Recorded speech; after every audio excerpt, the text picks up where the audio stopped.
जब मोदी सरकार आ गई वो प्लान से काम कर लेने लगी तो इन लोगों का हालत खराब हो गया। ऐसे ही हो गया एग्जैक्टली है। अब हिंदू का हिंदुत्व जाग गया। तो पहले समझे तो कुछ नहीं, जब पहले अब बिल बिला रहे हैं कि अब तो हिंदू ज्यादा है, 400 का संख्या दे दिए हैं अमित शाह जी। अगर पार हो गया 400 से तो इन लोग तो बिल बिलाएंगे। हिंदुओं का विरोध और राम मंदिर का विरोध करने वाले तो हिंदू नेता ही है। देखिए सारे घोटाले वाले एक साथ हैं और मोदी जी अकेले हैं।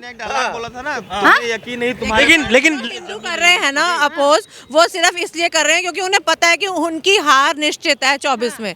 बहन बेटियां सुरक्षित नहीं है मोदी के राज में, और ये हिंदू के नाम पे बस बड़े उनके राज में कौन सुरक्षित था? गैस मिलनी ही चाहिए। गांव-गांव में मैंने जाके देखा है कि गैस से कितने आराम हो रहे हैं। औरतें जो थी वो खुले में जाती थी, सवेरे जाती थी, रात में जाती थी। अब वो दिन में कभी भी जा रही है। 15,000 सबको दिया गया है, सबका मैं खुद गाँव जाके देखी हूँ, सबका टॉयलेट बना है। मोदी जी ने इतना किया है, इतना मतलब एकदम नीचे तक जा करके उन्होंने नीचे के लेवल में सोचा है कि क्या करना है और उन्होंने किया है। अच्छा, लेकिन एक बात और कही जा रही है कि मोदी का अगर कोई आना तय हो रहा है तो वो मंदिर की वजह से है। आज ही राम मंदिर की बात कर रहे हैं, कल कृष्ण जन्मभूमि की बात करेंगे, उसके बाद काशी की बात करेंगे, इसके अलावा कुछ नहीं। अभी ना राम मंदिर हुआ, उसके पहले मोदी जी 2 साल जीत गए। कैसे जीत गए? ये तो हैट्रिक होगा।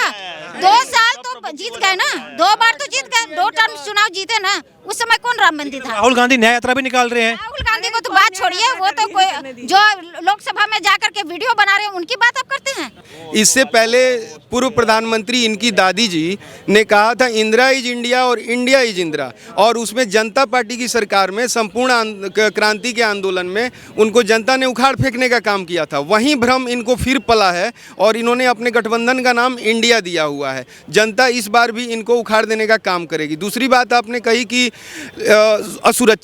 असुरक्षित इसमें कोई नहीं है, केवल भ्रष्टाचारी असुरक्षित हैं। और आप जितनी ये पार्टियां हैं जो तथाकथित इंडिया गठबंधन की, इनकी कुंडली निकाल कर आप देखो, सारी परिवारवाद के दलदल में फंसी हुई हैं और सारी भ्रष्टाचार से ऊपर से नीचे तक इनकी रंगाई हुई पार्टियां हैं।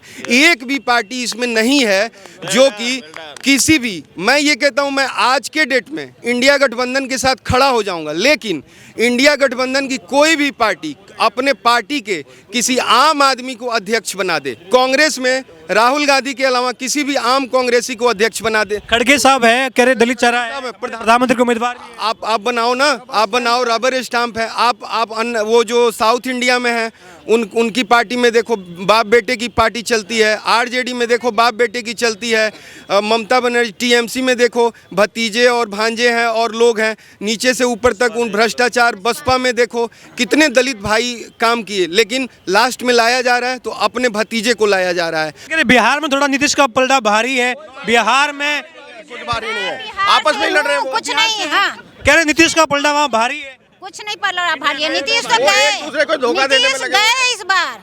अगर इतने ही उनके चांस होते तो क्या इंडिया अलायंस, जब उन्होंने खड़गे जी का नाम आगे करा प्राइम मिनिस्टर के लिए, तो क्या नीतीश जी का नाम नहीं करते? क्या तो अभी कह रहे कि अनुभवी है वो नीतीश जी है, आरजेडी पूरा कह रहा है कि नीतीश जी अनुभवी है। इनको वो कहने वाली बातें हैं। आप अगले 3-4 महीने में देखिएगा, जब आप इनकी सीटें वितरण होंगी ना, तब आप देखिएगा कि तब इनके बीच में कैसे और घमासान पब्लिकली डिस्प्ले हो जाएगा। जनता को सारी हकीकत पता है, किसको क्या मिल रहा है, किसको क्या नहीं मिल रहा है, और वो चुन के भाजपा सरकार को वापस से ला रही है। राहुल गांधी भी हकीकत बताने के लिए मणिपुर टू मुंबई भाजपा शासित इन राज्यों में जाएंगे और वहां कहेंगे कि देखिए किस तरीके से तानाशाही बढ़ गई, न्याय नहीं हो रहा। राहुल गांधी जी की मैच्योरिटी हमने उसी दिन देख ली थी जिस दिन वो वाइस प्रेसिडेंट का लोकसभा में वीडियो बना रहे थे। वो चाहते तो वो स्टेप इन करके उनको, जो टीएमसी के नेता थे, उनको रोक सकते थे कि आप ऐसे वाइस प्रेसिडेंट की, ठीक है उनकी प्राइम मिनिस्टर के साथ नहीं बनती या वो प्राइम मिनिस्टर के अगेंस्ट खड़े होते हैं, वो कहते हैं कि भाई मुझे प्राइम मिनिस्टर बनाइए, लेकिन वाइस प्रेसिडेंट के लिए तो वो नहीं कभी बोलते ना। उनको अपने उन टीएमसी के नेताजी को बोलना चाहिए था कि आप इस तरह का काम मत करिए, जब आपने वो वक्फ बोर्ड को दे दिया। तो ये सुनहरी मस्जिद है सर, यहाँ पर ये कहने के कह रहे हैं कि ये वक्फ बोर्ड की जमीन है, इस पर जो है अब अगर इसको हटाया जा रहा है या इसको तोड़ा जा रहा है तो वो हमारे साथ, इस्लाम के साथ में गलत हो रही है, वैसे कह रहे हैं। देखिए एक बात मैं स्पष्ट कर दूं, सुप्रीम कोर्ट ने बहुत महत्वपूर्ण फैसला दिया था और उसमें ये कहा गया था कि जो ज़मीन किसी की है वही वक्फ की जा सकती है। जितनी वक्फ की ज़मीनें दिल्ली के अंदर है, मैक्सिमम जो है सरकारी जगह घेर करके बनाई हुई है, वो वक्फ भी है ही नहीं। जब उसको वक्फ करने वाला कोई नहीं है। अब मैं एक एग्जांपल बताता हूँ, LNJP hospital, GB Pant hospital के पीछे एक ज़मीन का टुकड़ा है और कई एकड़ का टुकड़ा है। उसमें 1975 में दिल्ली गवर्नमेंट ने, क्योंकि कांग्रेस की सरकार थी और कुछ लोगों को खुश करने के लिए उन्होंने एक गजट नोटिफिकेशन दिया कि ये वक्फ बोर्ड की लैंड डिक्लेयर कर दी उसको। मेरे पास उसकी कॉपी मौजूद है। और उसी के बाद जब रिकॉर्ड निकलवाए तो वो जगह जो है वो केंद्र सरकार की है। अब बताइए कि वो जगह का मालिक कोई नहीं है, सिर्फ एक वर्ग को खुश करने के लिए। और अगर वहाँ हॉस्पिटल बनता तो क्या वहाँ हिंदू ही जाते? हॉस्पिटल जाते, वहाँ पर मुस्लिम आबादी वहाँ आसपास जाता है, उनको ज़्यादा लाभ होता। लेकिन क्योंकि जगह घेरनी है। और एक बात और मैं बता दूँ, कुछ संपत्तियाँ, ये महत्वपूर्ण चीज़ें हैं, कुछ संपत्तियाँ, एक बर्नी कमेटी बनी थी और बर्नी कमेटी में ये बताया था, बर्नी कमेटी में कि भाई आप चिन्हित कीजिए और उनको एक रुपये की लीज पर ये ज़मीनें दे दी जाएंगी। और उन ज़मीनों में, और वो कौन सी ज़मीनें थी? राष्ट्रपति भवन के अंदर आपका निर्वाचन आयोग के सामने, अब वो हटा दी गई है, निर्वाचन आयोग के गेट पर मजार बना करके, इसी तरीके से जितने सेंसिटिव प्लेसेस थे उन सेंसिटिव प्लेसों में कहीं ना कहीं जब झूठी सच्ची मज़ारें बना करके वहाँ, ताकि उसको वॉच किया जा सके हमारी सारी एक्टिविटीज़ को। ये चीज़ ठीक नहीं है। अगर कोई किसी की ज़मीन है वो वक्त करता है, उसके किसी को कोई एतराज़ नहीं है, अपनी ज़मीन को कोई भी दे। लेकिन आप सरकार की जगह को घेर करके, सरकार की ज़मीन पे कब्जा करके और उसे कहें कि ये वक्फ बोर्ड की संपत्ति है, ये कैसे पॉसिबल है? और दिल्ली के अंदर मैं खुद बता सकता हूँ, बहुत सारी सैकड़ों लैंड ऐसी हैं, बहुत बड़ी बड़ी लैंड का चक है, जिन पर झुग्गियाँ पहले बनाई, बाद में उन पे मल्टी स्टोरी मकान बना लिए, फैक्ट्रियाँ चल रही हैं और कहते हैं ये वक्फ बोर्ड के लैंड है, जबकि एक तरीके से ये प्लानिंग, प्री प्लानिंग वाला, प्री प्लान ये सारा जो है। और आपको एक बात और मैं बता दूं, एक वकील साहब, आप ओबराय होटल है, ओबराय होटल के सामने आप जाइए, हाँ, वहाँ कितनी महत्वपूर्ण जगह है। पहले वहाँ एक छोटी सी मस्जिद नुमा बनाई, फिर उसके बाद दीवारें बनाई, और दीवारों को बना करके, और सरकार की जो दीवार है उसी पे मेहराब बना दिए, क्योंकि उससे ये होता है कि ये मुस्लिम है। ईंटें भी सरकार की, दीवार भी सरकार की, लैंड भी सरकार की, और मेहराब बना करके मालिक बन गए वो, जो जिनका कोई लेना देना नहीं था। बहुत बड़ा माइंड गेम खेला गया है और आज तक जो है कहीं ना कहीं इससे हमें पता ही नहीं क्या चीज़ है ये धीरे धीरे करके सारी। और मैंने आपको एक बात और बताई, जो 123 संपत्तियाँ थी उनमें एक संपत्ति ऐसी भी थी, मैं बताना चाहता हूँ कि जिस दिन उन पर स्टे के लिए सुनवाई हो रही थी, विश्व हिंदू परिषद उनको रुकवाने के लिए, उनको ट्रांसफ़र ना की जा सके, हाई कोर्ट गई। और हाई कोर्ट में जो जज साहब सुन रहे थे, एक प्रॉपर्टी ऐसी भी थी जो उसी के पड़ोस में जज साहब का बचपन भी था। उन्होंने कहा कि ये तो कभी वक्फ बोर्ड की लैंड रही नहीं, तो तब उन्होंने स्टे दिया था। तो ये प्लान है और पूरे प्लानिंग के तहत से सारी चीज़ें की गई हैं और इसमें कोई किसी को ऐतराज़ नहीं है। आज कह रहे हैं कि राम मंदिर है वो प्रोपेगेंडा है, राम मंदिर, भगवान राम तो हुआ क्या है, ये लोग बहुत प्लान से काम कर रहे थे। जब मोदी सरकार आ गई, वो प्लान से काम कर लेने लगी, तो इन लोगों का हालत खराब हो गया। यही हो गया एग्जैक्टली है। अब हिंदू का हिंदुत्व जाग गया। तो पहले समझे तो कुछ नहीं, जब पहले, हाँ, अब बिल बिला रहे हैं कि अब तो हिंदू ज़्यादा है, 400 का संख्या दे दिए हैं अमित शाह जी। अगर पार हो गया 400 से तो इन लोग तो बिल बिलाएंगे। हिंदुओं का विरोध और राम मंदिर का विरोध करने वाले तो हिंदू नेता ही है। देखिए सारे घोटाले वाले एक साथ हैं और मोदी जी अकेले हैं। बोला था ना, यकीन नहीं तुम्हारे। लेकिन हिंदू कर रहे हैं ना अपोज, वो सिर्फ इसलिए कर रहे हैं क्योंकि उन्हें पता है कि उनकी हार निश्चित है 24 में। जितने भी एक कांग्रेस के एक नेता है, कर्नाटक से है, एच आंजने नाम है उनका, वो कह रहे कि जो सिद्धारमैया है वो खुद भगवान राम है, वो ही भगवान राम है, तो उन्हें तो भगवान राम के मंदिर जाने की। वो सिद्धारमैया को क्यों कह रहे हैं? वो खुद क्यों नहीं कह रहे थे कि मैं खुद राम हूँ, मेरी वाइफ सीता है? वो खुद क्यों नहीं? वो राम के दूत बन जा रहे हैं। कहने वालों को कहना है, सब कुछ ना कुछ तो मौका चाहिए ना कहने के लिए। भैया उनके लिए मंदिर बना दे, सीतारमैया हो, जो रमैया हो, उनके मंदिर बना के पूजा करे। हाँ, और क्या, सीतारमैया राम जी करे।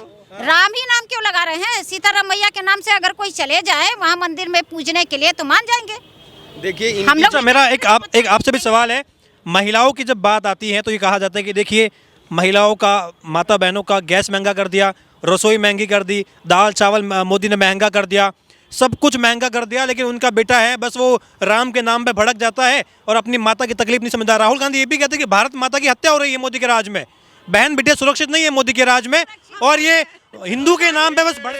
उनके राज में कौन सुरक्षित था? गैस मिलनी ही चाहिए। गांव-गांव में मैंने जाके देखा है कि गैस से कितने आराम हो रहे हैं। औरतें जो थी वो खुले में जाती थी, सवेरे जाती थी, रात में जाती थी। अब वो दिन में कभी भी जा रही है। 15,000 सबको दिया गया है, सबका मैं खुद गाँव जाके देखी हूँ, सबका टॉयलेट बना है। मोदी जी ने इतना किया है, इतना मतलब एकदम नीचे तक जा करके उन्होंने नीचे के लेवल में सोचा है कि क्या करना है और उन्होंने किया है। तो आप खुश हैं मोदी जी के काम से? एकदम खुश हूँ, एकदम खुश हूँ। 10 साल का रिपोर्ट कार्ड 10 अब इसके बाद भी जो 5वें 29वें हो उसमें भी आना चाहिए, आना चाहिए। आना ही चाहिए। अभी तो कम से कम देश को सुधारने के लिए मोदी जी का रहना बहुत जरूरी है, बहुत जरूरी है। उनकी बात मत आप कीजिए। सोचिए जिन्होंने G20 सबमिट करा, इतने विदेशों के डिग्नेटरीज आए, इतना बढ़िया प्रोग्राम हुआ, और इसके अलावा मोदी जी ने कितना कुछ करा है। हम तो पूरा सुरक्षित महसूस करते हैं, हमें तो कहीं ऐसा नहीं लगता कि मोदी जी के राज में हमें कोई प्रॉब्लम है, और उनको डेफिनेटली 3rd टाइम रिपीट होना चाहिए। अच्छा, आपको क्या लग रहा है, ये जब मोदी जी की रिपीट होने की बात होती है तो विपक्ष बार बार ये कह रहा है कि देखिए इस बार तो कहीं ना कहीं हमारा अलायंस जो है लोकसभा की तर्ज पर इतना मजबूत है कि मोदी अपने घर से तिरंगा फहराएंगे, ना कि लाल किले से तिरंगा फहराएंगे। देखिए, आपको मैंने पहले भी कहा था, इनके अभिमान का पैमाना आप इस तरह से लगा सकते हैं। आप आरजेडी तो इस तरह से सबसे ज़्यादा कोई असुरक्षित है तो भ्रष्टाचारी असुरक्षित हैं, और मोदी सरकार उस पर कुठाराघात करने का काम कर रही है, और जनता एकदम से सुरक्षित है, मुहर लगा रही है। ये चीज़ें हैं, और इसमें 24 में और सुरक्षित तरीके से भारतीय जनता पार्टी आएगी, मुझे पूरा भरोसा है, और हम लोग इसके साथ खड़े हैं। अच्छा, लेकिन कह रहे हैं राहुल गांधी अब पॉलिटिकली मैच्योर हो। अब आपने एक क्वेश्चन पूछा था कि इंडिया मिलकर के चुनाव लड़ेगी, और उसमें ये आने वाला 2024 का चुनाव मोदी साहब नहीं लड़ रहे, जनता लड़ रही है उनके लिए। ये इंडिया के अंदर +50 वाला वो है, जनता ने मन बना लिया है कि +50% वोट, +50% के बाद जितना बचेगा, कितना बचेगा, तो ये जनता ने मन बना लिया है। और ये आने वाला 2024 का चुनाव मोदी साहब को या पार्टी के को नहीं लड़ना, ये देश की जनता उनके लिए लड़ेगी। लेकिन कह रहे 40% से ज़्यादा इनके चांस है। कुछ नहीं, 40% इस बार गए। अगर इतने ही उनके चांस होते तो क्या इंडिया अलायंस, जब उन्होंने खड़गे जी का नाम आगे करा प्राइम मिनिस्टर के लिए, तो क्या नीतीश जी का नाम नहीं करते? क्या तो अभी कह रहे कि अनुभवी है वो नीतीश जी हैं, आरजेडी पूरा कह रहा है कि नीतीश जी अनुभवी भी है, इनको आगे वो कहने वाली बातें हैं। आप अगले 3-4 महीने में देखिएगा, जब आप इनकी सीटें वितरण होंगी ना, तब आप देखिएगा कि तब इनके बीच में कैसे और घमासान पब्लिकली डिस्प्ले हो जाएगा। अच्छा, आप भी बिहार से? देखिए सर, मैं भी बिहार से हूँ, और बिहार के नवादा से हूँ मैं, और नीतीश कुमार नवादा के बगल में ही एक ज़िला है नालंदा के कल्याण बिघा गांव से वो बिलोंग्स करते हैं, ठीक है ना। और पॉलिटिकली मैं शुरू से अवेयर हूँ इस बारे में, मैं शुरू से पॉलिटिक्स के बारे में थोड़ा बहुत जानकारी रखता हूँ। जैसे 6 दिसंबर ये सब को जो अयोध्या का मैटर वगैरह हुआ था, वो सब में सम्मिलित रहा हुआ 92 को। तो क्या लग रहा है, बिहार में कुछ चांस है? मैं बता रहा हूँ बिहार की वस्तु स्थिति के बारे में बता रहा हूँ सर। बिहार की स्थिति ये है कि आप नीतीश कुमार के बारे में कह रहे हैं। पहले नंबर तो नीतीश को ऐसा शायद कि उनको बुरा लग जाए, लेकिन उनके व्यवहार से और उनके जो आजकल का जो एक्टिविटी है, उससे पता चलता है कि नीतीश कुमार की मानसिक स्थिति कुछ ठीक नहीं है। और ये जो परसेप्शन है हिंदुस्तान के करीब करीब सभी जनता के दिमाग में चला गया है कि नीतीश कुमार का जो है सो मानसिक स्थिति कुछ ठीक नहीं है, राजनीति करने के योग्य नहीं है। तो ऐसी स्थिति, ऐसे ओहापों की स्थिति रहेगी तो नीतीश कुमार जी को वोट कौन देगा? पहली बात तो ये हो गई। अच्छा, नीतीश कुमार जी का उदय आप जानते ही हो कहाँ से हुए हैं। नीतीश कुमार वो संपूर्ण क्रांति से उदय हुई थी, जेपी के आंदोलन से उदय हुआ था, जिसमें नीतीश जी और रामविलास पासवान और ये लालू जी सभी एक ही मतलब कि बैच से आए हुए थे और समाजवादी आंदोलन से ये जुड़े हुए थे। तो मैं तो नीतीश कुमार की पार्टी जो जदयू पार्टी है उसके बारे में मैं ये कहना चाहूँगा कि ये कांग्रेस पार्टी से भी इनकी हालत बदतर है, कांग्रेस पार्टी से भी ज़्यादा इनकी हालत बदतर है। भविष्य नहीं है इनका बिहार में? बिहार में नीतीश कुमार का कोई भविष्य नहीं है। और ऐसी स्थिति में जनता के पास एकमात्र विकल्प भारतीय जनता पार्टी है और वो जुड़ेंगे फिर और भारतीय जनता पार्टी से जुड़ेंगे। और हो सकता है कि बिहार में फोर्थ कमिंग इलेक्शन, जो इलेक्शन आने वाली है विधानसभा का चुनाव, अभी तो 2024 का चुनाव है, लोकसभा का चुनाव है, तो लोकसभा के चुनाव के बारे में तो इंडिया में कहीं अब डिस्कस ही नहीं हो रहा है। 2024 के बारे में कौन आएगा, किसकी सरकार बनेगी, ये डिस्कस पे फुल स्टॉप। 3 राज्यों के जो एक तरफा हो गया ये। 3 राज्यों का जो चुनाव परिणाम आया, 3 राज्यों के चुनाव परिणाम और मोदी जी के कार्य प्रणाली, उनके कार्य करने की जो संस्कृति है और कार्यकर्ताओं और देश की जनता में जो उत्साह है, इससे तो मैं यही कह सकता हूं सर कि जनता, मोदी जी डाल है तो जनता पात है। ठीक, लेकिन कह रहे कि ये केवल हिंदुत्व की राजनीति हो रही है देश में, डेवलपमेंट की बात नहीं हो रही, रोजगार की बात नहीं हो रही, महंगाई बेरोजगारी, युवाओं को 15 लाख देने की बात की गई थी, 2 करोड़ रोजगार की बात की गई थी, सब कुछ गायब, कुछ भी बात नहीं हो रही, केवल मंदिर मंदिर मंदिर तक भाजपा की सियासत। देखो भैया, बात किसकी भी हो रही हो ना, जनता सब समझ रही है, जनता वोट दे रही है और जनता चुन के और ला रही है और सीटों के साथ। तो ये सीधा सा क्लियर है कि जो इनका कहना है ये सब बात नहीं हो ना, वो सब जनता ने सिरे से नकार दिया है। लेकिन वो वहाँ खड़े होकर उसको प्रमोट कर रहे थे, उनकी वीडियो बना रहे थे। कल्याण बनर्जी जिनकी आप बात कर रही है टीएमसी नेता की, वो कह रहे हैं कि वाइस प्रेसिडेंट की रीढ़ की हड्डी नहीं है, ये कहीं ना कहीं रीढ़ की हड्डी इनकी टूटी हुई है, जब देखो तब ये झुकते रहते हैं। इस तरीके से उनकी विनम्रता पर सवाल खड़े। देखिए, वाइस प्रेसिडेंट जो है वो एक कॉन्स्टिट्यूशनल पोजीशन है, राज्यसभा के वो चेयरपर्सन कहलाए जाते हैं, तो संविधान की पोजीशन का इनको सम्मान करना चाहिए। जब जिनको संविधान की पोजीशन का सम्मान नहीं आता, औरतों वगैरह की क्या आप सम्मान करेंगे? जिनको ये समझ में नहीं आ रहा है कि क्या किस पोजीशन पर कौन है, वो क्या करेगा देश के लिए, बताइए ये। बिल्कुल। देखिए सर, राहुल गांधी कांग्रेस पार्टी से जुड़े हुए हैं और सबसे पहले नंबर तो मैं ये बताना चाहता हूं कि कांग्रेस पार्टी की स्थापना एओयू एक अंग्रेजों ने किया था। चलिए कोई बात नहीं, अंग्रेजों ने किया, अगर देश सेवा के लिए, राष्ट्र कल्याण के, जनता के लिए, कल्याण के लिए कोई भी करता हो, किसी भी देश का नागरिक करता हो, तो कोई बुराई नहीं है उसमें, ठीक है। भारतीय राष्ट्रीय कांग्रेस ने जो हमारे स्वतंत्रता आंदोलन में जो भाग लिया, उसके हम लोग बहुत आभारी हैं कि उन्होंने देश को आज़ाद कराया। लेकिन आज़ादी के बाद भारतीय राष्ट्रीय कांग्रेस एक परिवार के हाथों में चली गई और एक परिवार के हाथों में चली गई। उसके बाद आज की स्थिति ऐसी है कि Congress party is not a party, Congress party is a private limited corporation.